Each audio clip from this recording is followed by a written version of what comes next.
তবে কি সিরিয়ার সাথে যুদ্ধে জড়ালো ইসরায়েল? সামরিক স্থাপনা লক্ষ্য করে রাজধানী দামেস্ক সহ সিরিয়া জুড়ে বিমান হামলা চালিয়েছে ইসরায়েল।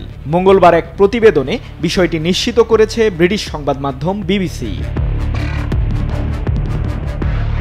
যুক্তরাজ্য ভিত্তিক মানবাধিকার সংস্থা সিরিয়ান অবজারভেটরি ফর হিউম্যান রাইটসের বরাতে বিবিসি জানিয়েছে, সিরিয়ার প্রায় ১০০টি সামরিক স্থাপনায় হামলা চালায় তেল আবিব। হামলার শিকার স্থাপনাগুলোর মধ্যে রাসায়নিক অস্ত্র উৎপাদনের একটি গবেষণা কেন্দ্রও রয়েছে বলে প্রতিবেদনে জানায় বিবিসি।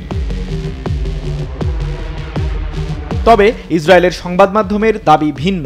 টাইমস অফ ইসরায়েল তাদের প্রতিবেদনে দাবি করেছে, সিরিয়ার ৩টি সেনা বিমান ঘাঁটি সহ অন্তত ২৫০টি সামরিক স্থাপনায় হামলা চালিয়েছে ইসরায়েলের প্রতিরক্ষা বাহিনী আইডিএফ।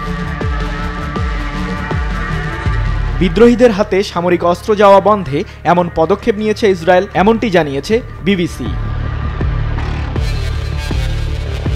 এর আগে জাতিসংঘ সিরিয়ায় রাসায়নিক অস্ত্র মজুদের সন্দেহভাজন স্থাপনাগুলোর নিরাপত্তা নিশ্চিতে তেহরানকে সতর্ক করে।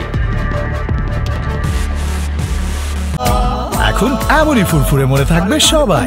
বসুন্ধরা টয়লেট্রিজ, ফুরফুরে মন সারাক্ষণ।